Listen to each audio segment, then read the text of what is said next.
Meus irmãos e minhas irmãs, este é um momento muito especial para algumas das pessoas que estão presentes nesta celebração, nesta Assembleia. Para as duas meninas, embora elas ainda não possam compreender a totalidade do significado deste gesto, e para os jovens, que esses sim, com o auxílio dos seus catequistas que também estão aqui presentes, e vêm alguns de Pombal, outros de Oliveira do Hospital e outros aqui de Coimbra, com a ajuda dos seus catequistas, têm vindo a fazer aquilo que nós dizíamos na oração logo do princípio. Compreender melhor o significado da fé em Deus, da fé cristã nas nossas vidas. E este é um projeto que eles abraçaram, mas que nós também abraçamos e que ainda não está concluído, nem para mim, nem para vós. Compreendermos melhor o significado, o alcance da fé cristã nas nossas vidas. E é esse o grande desafio que nós temos, não só durante este tempo de Quaresma, mas a vida toda. Quer aqueles que fomos batizados já há muito tempo, na nossa infância ou porventura em qualquer outra idade da vida, quer aqueles que agora são batizados na infância ou na juventude ou na vida adulta, como é o caso destes candidatos que hoje se apresentam. Então a palavra de Deus elucida-nos sempre e hoje trazia também algumas chamadas de atenção, algumas informações e ao mesmo tempo alguns desafios fundamentais para a nossa existência de cristãos. Ter fé, todos sabemos que é acreditar em Deus. Primeiro, que Deus existe. Não é a realidade mais difícil da vida de uma pessoa. Acreditar que Deus existe, do ponto de vista racional, é uma explicação mais simples até do que muitas outras explicações que possam procurar-se para a existência do mundo, do universo, da humanidade. E nós gostaríamos muito que as ciências continuassem a progredir para nos dizerem exatamente como é que surgiu tudo isto, como é que surgiu a humanidade inclusivamente e qual tem sido esse percurso que temos vindo a fazer. Mas essas explicações não anulam absolutamente em nada a nossa fé, segundo a qual Deus existe e Deus é o Criador, como nós dizemos daqui a pouco, do céu e da terra, de tudo aquilo que existe. Nós, com certeza, incluídos como esses seres a quem Deus ama, a quem Deus protege e a quem Deus quer salvar. Mas depois, não basta acreditarmos que Deus existe e que Deus é o Criador. A resposta seguinte, à pergunta seguinte, é até aquela que é muito mais importante. O que é que Deus tem a ver comigo, com a minha vida, com a vida do mundo em que eu estou e o que é que eu tenho a ver com Deus, porque já não é simplesmente uma pergunta teórica, nem uma resposta da razão. É uma pergunta que inclui uma atitude de vida e uma resposta que pode e deve ser uma atitude igualmente de vida. E aqui é que se situa, caríssimos irmãos, a fé cristã. Aliás, o apóstolo, na segunda leitura, dizia que a fé, com certeza que tem uma dimensão racional, mas depois a fé cristã é uma fé que nasce e que se alimenta no coração. Quando falamos de coração, percebemos logo que não é uma realidade exclusivamente teórica, é uma realidade que nos toca, que nos diz, que nos marca, que nos entusiasma, que nos alegra, que nos faz felizes, que nos move. A fé nasce no coração. E depois o texto dizia também, exprime-se pela palavra, pela boca.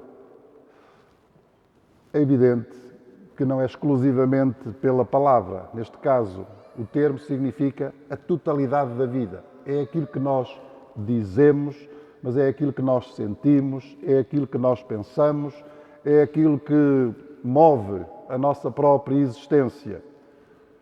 O Papa Francisco tem acrescentado a estas duas dimensões uma terceira, que está incluída na profissão da fé, evidentemente.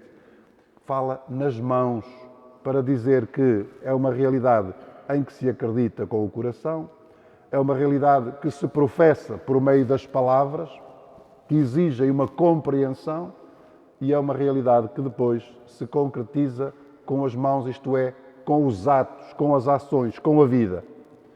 A Escritura não leva a mal este acrescento que nós podemos fazer, embora esta dimensão está com certeza incluída no coração, está incluída nas palavras, porque nós dizemos aquilo que sentimos e aquilo que fazemos, e isso já está plenamente presente, tanto no coração como nas palavras.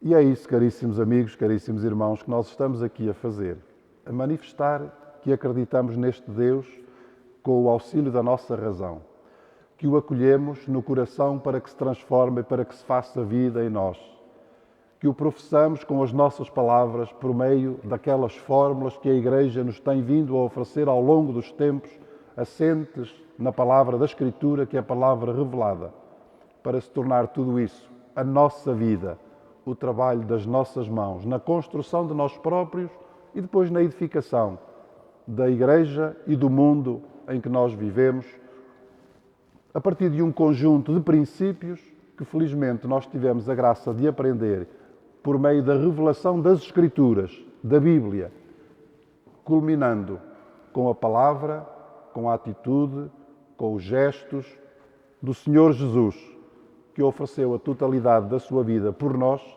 depois de nos ter comunicado verdadeiras palavras de salvação, a entrega da sua vida à morte, ao Pai, por amor a todos nós.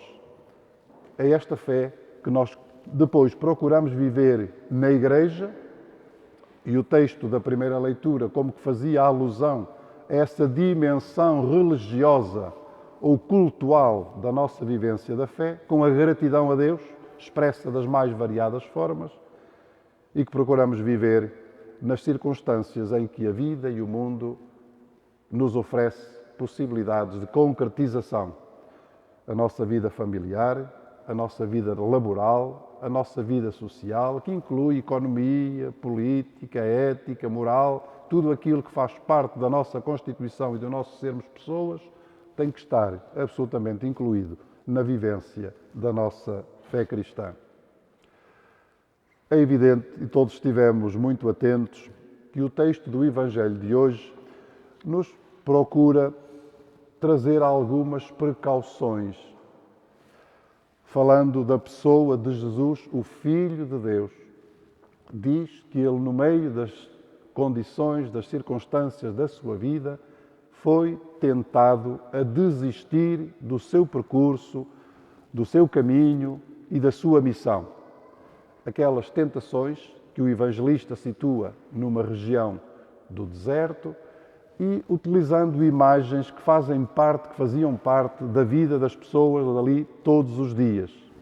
Fazem inclusivamente parte da nossa própria condição.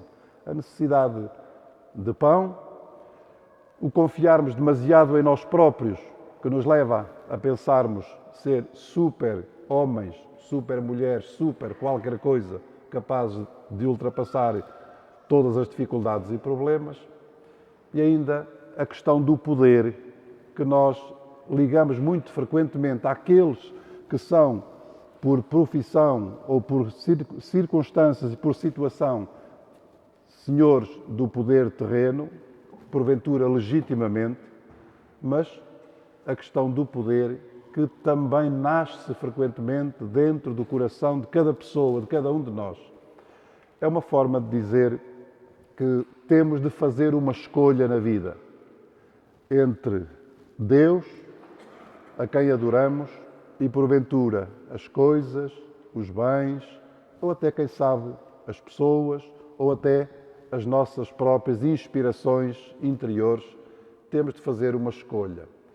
Se escolhemos Deus, há lugar para tudo na nossa vida, para tudo o que é bom, para tudo o que é justo, para tudo o que é santo, para tudo o que nos edifica a nós e edifica os outros. Se escolhemos pura e simplesmente as realidades deste mundo, normalmente não há lugar, ou pode haver um lugar menor para os outros, para Deus, para um coração grande, um coração generoso e um coração agradecido. E esse é o desafio que nós aceitamos com alegria, felizes, por acreditarmos que nos põe no caminho da vida. Aquele caminho que o Senhor Jesus Cristo nos apresentou, que desenvolveu por meio das suas palavras, por meio do seu ensino e que nos fez compreender de um modo definitivo, pelo seu gesto final, de entregar a sua vida em favor de todos nós, da humanidade inteira. É por isso que nós, neste dia, acolhemos com muita alegria estas crianças que vão celebrar o sacramento do batismo e acolhemos com muita alegria na Igreja estes catecúmenos, essa palavra um pouco estranha, aqueles que estão a fazer o caminho do batismo e que na Igreja se chamam catecúmenos e que hão festivamente celebrar os 3 sacramentos da iniciação cristã, o batismo, a confirmação e a Eucaristia, não para terem um diploma ou uma cédula ou um certificado, mas para terem um coração mais unido a Cristo e mais disponível para fazer caminho com Ele na sua Igreja.